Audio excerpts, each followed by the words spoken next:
Welcome to the newest episode of Voices from the Field, where we go beyond the headlines to hear the real stories of educators using technology in their classrooms.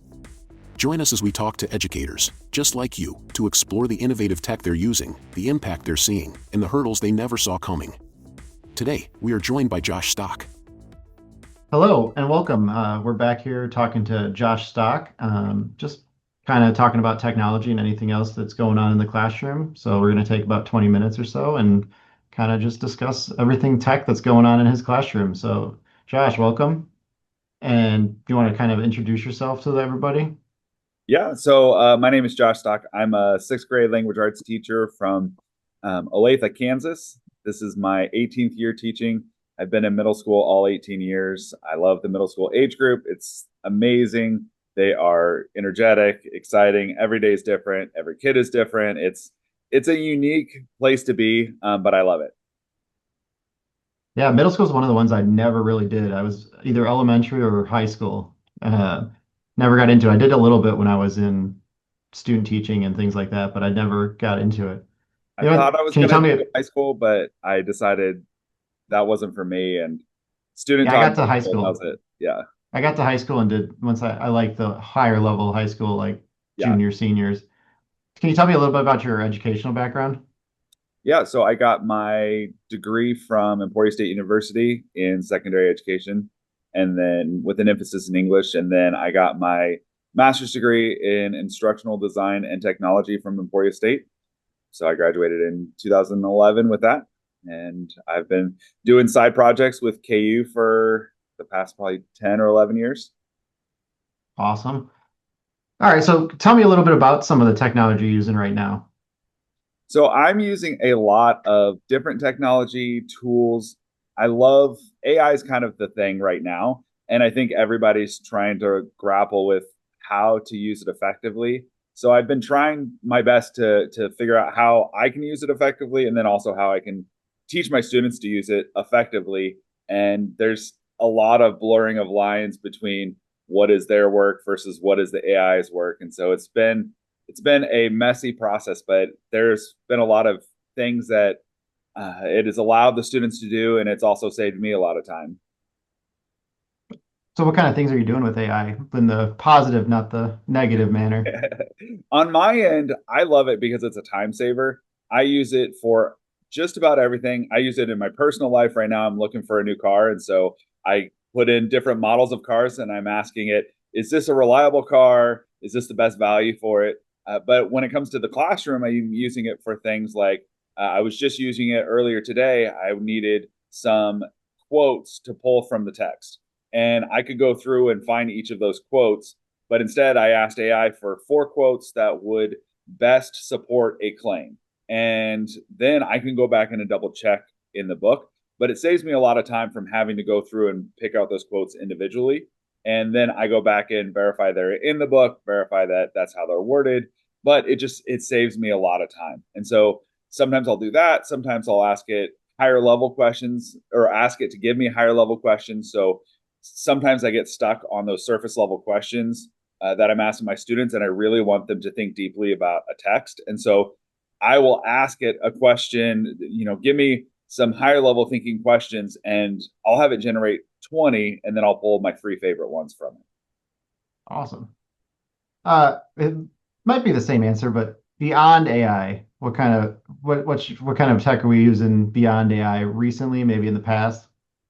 So I use, I like a lot of cool features of simple tools. So, for example, all of the Google tools are my preference, but one of the things that I'm really using as a teacher is in Google Docs. I'm using the tab feature, and I'm using basically all of my lesson planning is interlocked and linked with different parts of my unit, so that when I come back to it in future years, I'm always able to go back and find that specific thing I was using it for. And it's not a really exciting answer, but it's something that has saved me a lot. But as far as cool new stuff coming out right now, I use one called Short Answer, and that one is a tool where the students are able to input they're able to respond to a prompt, and then it's like a battle royale where they get two of the other students' responses head to head, and they pick which one meets certain criteria. So maybe the prompt is, give me the best thematic statement. And so they'll write their thematic statement, but then they're getting to see a lot of other examples, and they're really able to narrow down what is the best, most effective thematic statement. And the way the guy who created Short Answer, it's great because it's a small company, and so he goes to a lot of the tech conferences, and so I've met him a couple of times. And his belief is that it's sometimes difficult for students to identify what is good writing, but when they have it side by side, it's a lot easier for them to differentiate. Well, this one is easier to understand than this one. And so that comparative piece is really powerful for them. Plus, they get competitive. I mean, they're middle schoolers, so they're competitive. And so it puts their responses on the board, and then they vote, and eventually they get to one winner. And so that's a tool that I really like, and it's simple. It's a quick, like, 5 or 6 minute lesson, and then we move on to something else. Yeah, I think every student's competitive.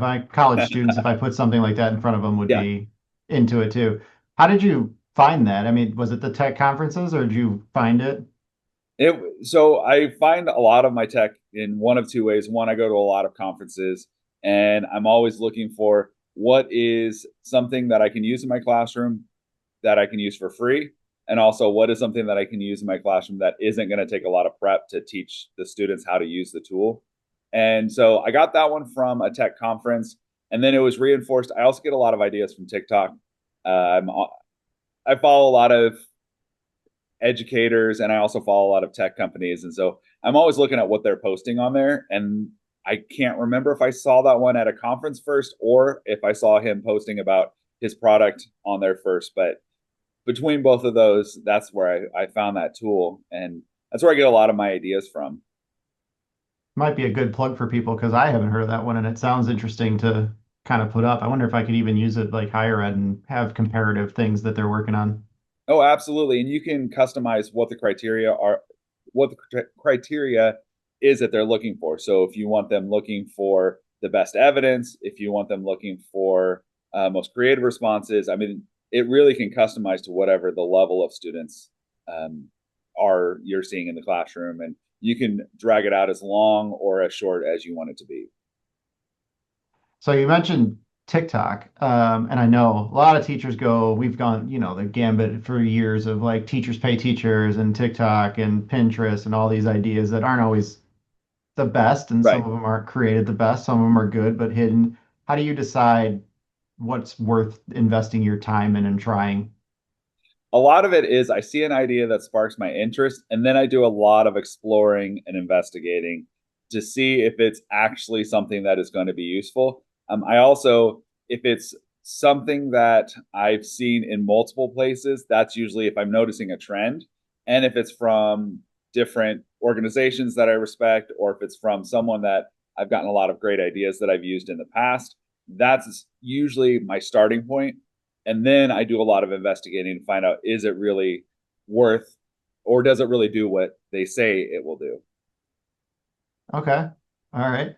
So when you find these things and you see they work and everything surrounding it, how are you being able to, in your setting, collaborate with other teachers using them? Are you kind of on your own island? Are you able to kind of dependent on your colleagues? How are you able to navigate that? One of the great things about being going to these tech conferences is I've gotten to meet a lot of people. I've also have a lot of people in my district through different district committees and things that I've gotten to know. And I really have a great network of people that I've met over the years. And I've learned that I just ask lots of questions when I meet people. And I'm always thinking, how could I connect with this person? What are their strengths? And whenever I realize I've got a weakness in that area, I reach out to those people. So I know there's two teachers in my district who are really strong in gamification. So if I want to gamify my classroom, which I've done a couple of different times off and on, I know who to reach out to, and I always reach out to them. But then at the tech conferences, we've got a great conference, the MACE conference in Kansas, that is great because I get to meet a lot of people who have similar interests to me. and I now know who to reach out to. And so again, I'm just constantly trying to find ways to connect with people. Twitter used to be a really big one for me. I haven't been on it as much lately, but that was a great way for me to connect with different people. And so I'm just constantly just thinking anytime, and I don't know if that sounds bad, but every time I'm meeting someone, I'm like, you know what? How can I best utilize this relationship, and how can it help support my students? And there's a lot of times people want to help out and they don't necessarily know how. And so I find all these unique connections that can enhance my classroom. So Yeah, I think I've attended the Mace conference. Is that the one in Manhattan? yes, Yeah, I've yes. been there a couple times. Um, Sounds like a good thing. And it's amazing that you're able to go to all these with your district sending you or are you just kind of attending yourself? I attend a lot of different ways. I've gotten very creative. I've gotten very good at finding different ways to get to the conferences. For example, the Mace one, they pay for my registration if I present, and Hmm. uh, then I just pay for my travel there. There have been times when I've worked on projects with, for example, KU. Sometimes if I'm working on a project with them, uh, they'll send me to a conference to present whatever project we're working on. I've gotten grants to go to conferences. So it's just each one's different. Each year is different, and it's just trying to find the right people at the right time to ask to go to a conference. And so I've been fortunate. I've always found ways. Sometimes it was through applying for awards because I didn't Hmm. realize that a lot of the awards, it's an application process. And so I would apply for awards and then ask the district, well, I won this award. Can you send me to receive the award? And a lot of times they would say yes. They started to catch on though. And so they haven't sent me to conferences for a while because I went a bunch of years in a row. And then Hmm. they're like, all right, we're going to take a pause. We're going to send some other people to these conferences. But it's just a lot of creative problem solving to find a way to get there. So there is a way. Yes. So you talked about all the people that were in the district and everything. What about your like direct colleagues? And you seem to probably use a lot more tech than a lot of you teachers in general, maybe. Maybe that's too blanket, but uh, how are they do they want to collaborate with you, or have you seen a way that works better to get them to kind of try the stuff, use the stuff you're using? Absolutely. They are always on board. And a lot of times we're really good at finding the balance with our PLCs and with our teams and knowing what all of our strengths are. So we know that if we're going to lean heavily on technology, well, I might be the one who's spearheading that or giving ideas, but they're all the ones who are shoring up some of my weaker areas. They're the ones who are, um, they have a lot of great foundational work. We've got someone on our team that does a lot with phonics work and a lot of work with struggling readers, which she came from an elementary background. I'm from a secondary background. So I don't have the background in it. She helps fill in those gaps that I have. And then I'm constantly trying to bring some of those innovative ideas. And so it's really just finding that balance. And I've just always been fortunate that I'm with people who uh, they balance me out really well. And so I bring a lot of technology ideas. We have a few teachers in our building that are really tech savvy, some that are a lot more tech savvy than me. And so I connect with them a lot, but everybody is kind of on board with trying something new as long as I can give them the quickest way to get there. And also I can help them troubleshoot. That's their biggest concern is if they come to a new tech tool, what happens when the kids get stuck? Because if they're not comfortable with it, they don't know how to problem solve that. And so I try to help support that role. Right. Yeah, and I think that's pretty well known for years. The biggest barriers to tech integration has been that tech support, instruction, Yep. access is, and I think you're doing a good job doing there. If Tell me a little bit about if you were, tell me a success story that stands out to you when you've introduced some sort of tech and it's made a real difference to maybe a group or students. I like a lot of the tools that help students, especially in their writing. A lot of the students they get stuck on they worry about their grammar and their spelling, and they worry that that's going to be the barrier to them getting their ideas on paper. And so when they sit down to write, they have had a lot of several years of struggling to get ideas down. And so sometimes they just shut down. And so things like speech to text, there's a Grammarly add-on into Microsoft or Google Docs automatically now. They just have to sign in. And so a lot of those things have really helped cut down on the barrier of getting the ideas down. And I think that's probably the biggest success that I've seen is they're not as worried about the spelling of the words that they're writing. And so their writing is more elaborate, more robust. They'll use words that they might avoid certain words because they don't know how to spell it.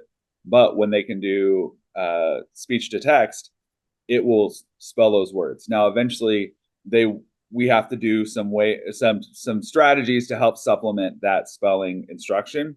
But I don't want that to be the barrier to them getting ideas out there. Okay. What about any challenges you faced with technology? So we just went success and all the stuff you're doing and all the fun things you're doing. Anything you faced challenge-wise? Maybe the district wouldn't let it. Maybe you struggled with it. Maybe the kids hated it. Something. What kind of challenge have you seen? Every day, there's always something. I think that's good for the kids though, because there are always challenges with technology. I mean, there's always something going on. It doesn't matter what it is. And so I like those opportunities. I mean, they're frustrating, but I try to use them as much as possible as ways to teach students how to troubleshoot it. If you've got a problem like that, showing them, okay, if this is happening, what are the steps I can take to try to solve that problem myself? At this point in the year, we've developed a lot of routines where, they know these are the steps that we're going to go through if my computer is not working. These are the steps I'm going to go through if I don't know how to answer a question. How do I search for an answer on Google and then determine if that's going to be the right solution? So I do like those opportunities to teach students how to troubleshoot that. I have had times in the past, I'm a big Google Classroom person. And for a while, the district was trying to get rid of Google Classroom. And so I may or may not have had an underground Google Classroom club trying to keep Google Classroom around for a while.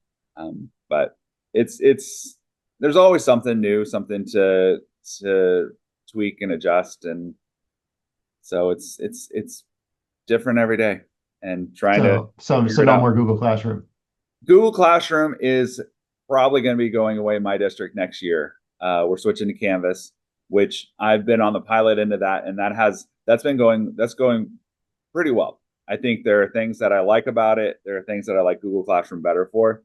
But what I've learned is instead of doing the underground, now I'm on the committee that helps plan this stuff, and so I can give a lot of feedback, and it's nice when they're receptive to the feedback and they make adjustments to it. So the key is just making sure you talk to the right people and the people who will make the changes and listen. So was it a security issue? Was it a money issue? What did they tell you? So a lot of it was in our district, I mean, we're a large district, like I think 30,000 students, something like that. So 10 middle schools, 5 high schools, huge district. And there were so many different learning management systems that teachers were using, different tools that they were using. They're trying to streamline it a little bit so everybody's using something similar. And I like the idea of it from a parent perspective because parents can support it a little bit easier when it's just one tool. And I think that was the reasoning for it. We also ran out of space with our Google storage in our district. We kept getting reminders, hey, our Google storage is so full, you've got to start deleting stuff.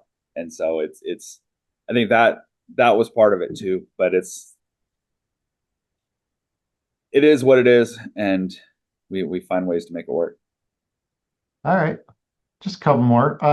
What is there anything that you found or seen lately that you haven't really incorporated, but you're kind of excited to explore? Any emerging technologies you've seen? So there's one called Snorkel that I think is kind of cool because it involves drawings, and then AI can get feedback based on those drawings. Like one of the examples I saw, it was explain why 2 + 2 = 4 in a drawing.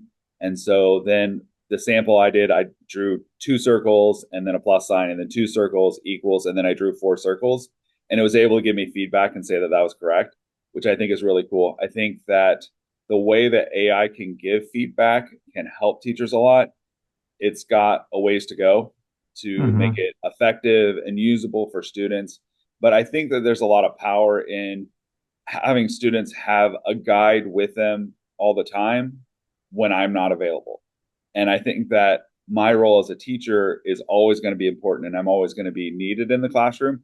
But there are a lot of moments when I'm working with a couple of students that a student, instead of sitting there trying to figure out what to do, they can turn to AI feedback or ask a question and get real time responses that is useful and practical. And I think it's got a lot of potential, but it's just trying to figure out what does that look like while still addressing security concerns and while still addressing any other concerns, biases that might come up. And so it's going to be messy for a few years while we all figure out how to manage it and how to use it to its fullest potential. Yeah, and I think that's a issue that's not just education, kind of Right. everywhere right now.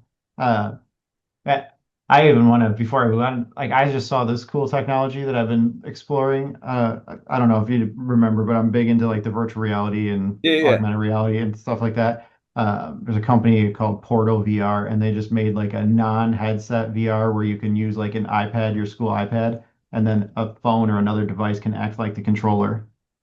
Oh, And wow. so you can use like another device to manipulate the virtual reality on the iPad or like the computer. And I thought it was like the coolest thing when I played with it. That's very cool. So over the summer I teach computer classes, and I teach just different. I teach a VR class. I teach an AI class, and in the VR class, I had a kid who was super sharp, knew so much more than I did. I mean, he could have taught the class instead of me, but he had his VR set up so that he was playing in the room, and it was bringing in game elements into the room as he's battling some sort of Hmm. aliens or something. But then he was projecting it on the screen, so the whole class was watching him run around the room, and then different parts of the room were dissolving into this game world. It was incredible. It was very cool. Yeah, so much. I'll get you out of here with one more question. If you could give advice to a teacher who's just kind of starting to explore more tech integration, what would you say would be your biggest piece of advice to them? I have two pieces of advice. Number one is start small. I've learned that there are a lot of tools, and a lot of them do the exact same thing. And so you don't have to keep chasing the next newest tool. Find a tool that you feel like works well, and then try to figure out everything you can about that tool. And the second one is it's okay to just abandon a tool, because there are a lot of times where I find a website that I think is going to be really powerful for my students, but either the learning curve for the kids is too high and I have to give up too much class time for that, or it doesn't meet the needs that I think it's going to meet. If it doesn't meet those two criteria, then it's okay to walk away from it and try something new. But if you find something that's working, it's okay to stick with it. I feel like sometimes I get caught in that cycle of chasing the next cool tool. And I found myself kind of scaling it back a little bit and going to the ones that I know have worked really well, and then slowly adding things in. I might experiment with a tool and just put it in my back pocket for a future day. But I have a few that I'm like, okay, this one works really well, and keep those, and then discard the rest. Yeah, I think as tech people, we tend to want to find the next cool thing, even though we have things working and kind of balancing that.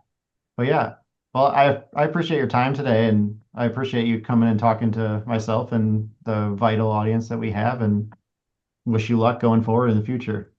Absolutely. Thank you very much for having me.